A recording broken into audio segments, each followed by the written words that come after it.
Kesalahan yang biasa dilakukan oleh pemilik usaha ini biasanya yang di level mikro ya. Itu yang pertama, tidak memisahkan keuangan pribadi dengan usaha. Cek satu. Bapak Ibu yang saya hormati, di sini siapa sih saya? Saya adalah manusia biasa yang awalnya usaha ini untuk bertahan hidup. Jadi mungkin di sini Bapak Ibu lebih senior, mungkin Bapak Ibu di sini lebih banyak memakan asam garam. Jadi bukan maksud saya untuk menggurui, tapi hanya sekedar cerita, sharing aja. Itu niatnya begitu. Jadi nama saya Rehan, saya pemilik brand es coklat, namanya Cokles es coklat. Ini logonya. Jadi barangkali belum kenal, ya saya kenalkan. Jadi es coklat ini saya usahakan dari tahun 2014 Bapak Ibu. 2014, kemudian 2015 sampai sekarang 2020 gitu kan. Jumlah outletnya ada 40 gitu. Sebelumnya ya sekitar ada 70-an, 30-nya kami tutup karena pandemi. Kami buka di Jogja ada 20, kemudian di Semarang, di Jakarta, di Bekasi ada, di Balikpapan, di Gresik juga ada, di Magelang juga ada. Nah, Bapak Ibu, di sini saya tidak menceritakan bagaimana cara pembukuan yang Ibu Atik jelaskan. Gila, ini kuliah tadi itu bener ya.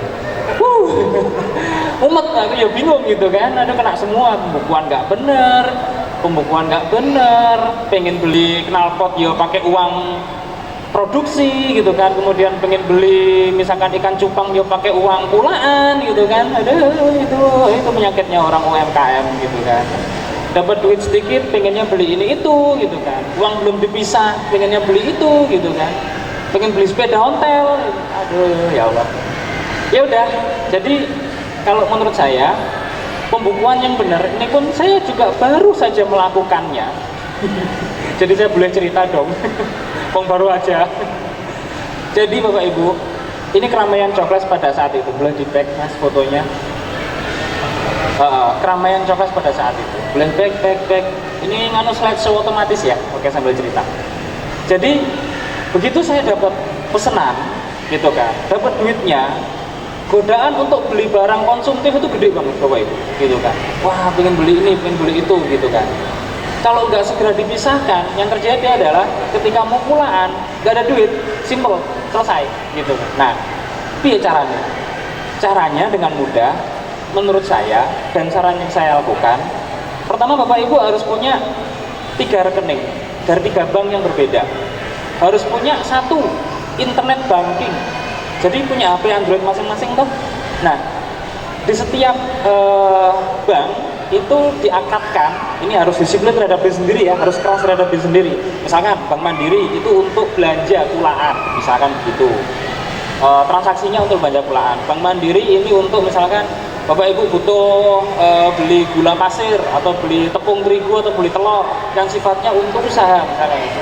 Yang ngambilnya di Bank Mandiri gitu. Pertama itu. Kemudian ada Bank BCA misalkan gitu. Itu untuk uang apa? Itu untuk uang omset. Jadi katakan Bapak Ibu jualan pisang goreng. Pisang gorengnya harganya 5.000, isi 5 gitu kan. Satunya 1.000-an. Simpelnya gini, orang beli 5 pisang goreng. Orang beli 10 pisang goreng, katakan 50.000. Masuknya di Bank BCA gitu kan. Nah, jenengan kan pada tahu HPP. Harga pokok produksinya berapa? Oh, nek 10.000 isi 50.000 berarti HPP ku katakan 25.000. Langsung transfer saat itu juga pakai HP ke rekening Bapak Ibu yang mandiri. Ya. Jadi di Bank BCA itu uang omset gitu kan. Nah, kan ada bersihnya tuh, ya kan? Bersihnya masukin ke Bank BNI, simple. Jadi punya 3 bank, ada BNI, BCA, Mandiri. Bebas terserah mau pakai bank apa aja. Kalau saya begitu. Nah, dari situ akhirnya pembukuan rapi gitu kan. Tahu untung mana untung mana rugi. Sebelumnya enggak. Sampai ke Bank Mandiri, ada transferan masuk, gede, jebret. Wih. Terus Shopee 12 keluar. Nah, ini ikan cupang ini. Terus muncul lagi gedung Pasmina gitu kan. Nah, ini my outfit hijab diskon ini. Wah nggak karuan duitnya ambiar akhirnya. Mau pulaan lagi ada pesanan nggak bisa jalan akhirnya berutang. Jual balik. Gitulah. Saya juga dulu begitu. Ini keramaiannya Jokles. Kalau Bapak Ibu tidak tahu Jokles, ya udah saya kasih tahu. Ini Jokles, gitu kan. Kalau nggak tahu bagaimana rasanya, saya bawa kok. Nanti buat 4 penanya saya kasih. Nah, masih nggak tahu juga, jenengan nggak usah khawatir. Pasti pada tahu warung steak toh? Nah, WS atau warung steak di seluruh cabang seluruh Indonesia, dari mulai Medan sampai Makassar, Medan, Pekanbaru, Lampung, kemudian Jakarta, Jabodetabek, Cirebon, Bandung Pantura dengan Bandung Kota dan Bandung Kabupaten, kemudian Tegal, kemudian Magelang, sampai ke Balikpapan, Samarinda, ada di di mana-mana warung steak. Jangan coba, Bapak Ibu coba nyobain coklat signature-nya. Itu Jokles. Wis gitu aja. Ini outletnya di mana, Mas? Ini ada di Candi Gebang. Belum di next lagi. Operator. Next lagi. Klik. Kayak gitu. Jadi usahanya di bidang minuman beverage. Ini outletnya. Next lagi, Mas. Ini bukan PowerPoint ya, Mas Sifai ya? Oh ya wis. Ya biar gambar yang cerita, saya cerita aja. Oke Bapak Ibu, jadi begitu. Jadi pisahkan keuangan berdasarkan 3 bank tadi itu. Jadi ketika ada uang masuk langsung dipisahkan. Kalau enggak, godaan untuk belanja itu gede ya. Nah, menurut saya kalau kita sebagai pengusaha harus melewati namanya pedagang. Level untuk menjadi seorang pengusaha itu harus melewati namanya pedagang, bakul. Apa yang saya lihat di depan saya ini sama persis apa yang saya lakukan tahun 2014 atau tahun 2012 saat saya bangkrut. Awal mulanya, saya dorong gerobak, jualan es coklat, dorong gerobak. Sayangnya fotonya nggak saya sampaikan. Boleh di stop di sini, Mas? Di stop. Jadi ini barang-barang yang saya kirim, Bapak Ibu. Ada di Medan, Pekanbaru, Lampung, Jakarta, Bandung, Bogor, Magelang, Surabaya, Balikpapan, Bali, Makassar, Malang, mana lagi itu, Solo, Cirebon dan sebagainya, nggak cukup. Yo bandwidth. Ya ini barangnya Jokles, es coklat. Nah, next lagi. Nah, sekarang kan era industri 4.0 nih Bapak Ibu ya. Meskipun Bapak Ibu atau Mas Mbak di sini apa ya, mengacuhkan namanya internet marketing, tapi seyogyanya bolehlah dilirik namanya Instagramnya, gitu kan. Nah, saya pun menyadari bahwa untuk jualan offline, artinya face to face dengan pelanggan, itu ya kurang efektif. Nek sekarang, gitu. Nek dulu ya, nek sekarang kok kayaknya lebih menjangkau ke setiap orang pegang HP. Iklan di baliho perempatan Denggung jadi nggak efektif.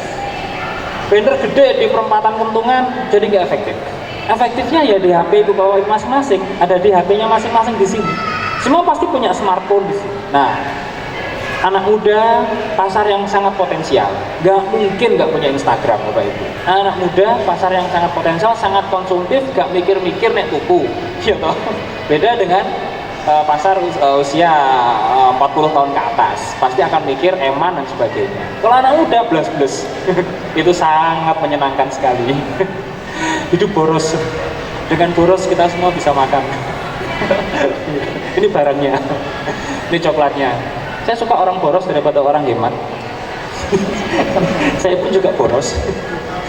Jadi bedanya pengusaha dengan bukan pengusaha itu diletak di konsumtifnya. Kalau semakin Anda konsumtif, semakin boros semakin bagus. Berarti Anda, Bapak Ibu, memutarkan roda perekonomian dengan cepat. Ada 10 orang di Indonesia yang super boros, wah, muter duitnya ekonomi. Nggak percaya apa efeknya dengan Bapak Ibu atau yang ada di sini tidak boros. Lockdown kemarin itu loh, Maret kemarin, itu kan semua orang hemat sekali. Mati bos. Bakso sepi, mie ayam sepi, cilok renek setuku, es coklat renek setuku, mall sepi, sembarang semuanya sepi gitu kan. Coba boros, konsumtif. Nah, semuanya akan berputar.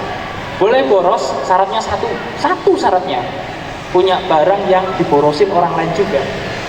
Kalau jenengan punya barang yang diborosin orang lain, berarti jenengan wajib boros, nggak boleh genggam. Hukumnya begitu. Nah. Oke, Gitu, Mas Fahri. Pak dulu Mas Rian, Ya, terima kasih Mas Rian.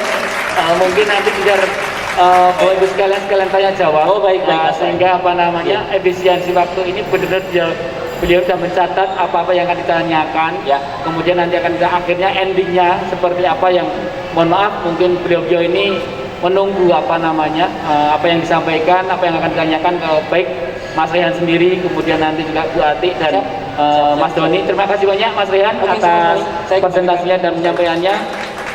Untuk itu kami lanjutkan.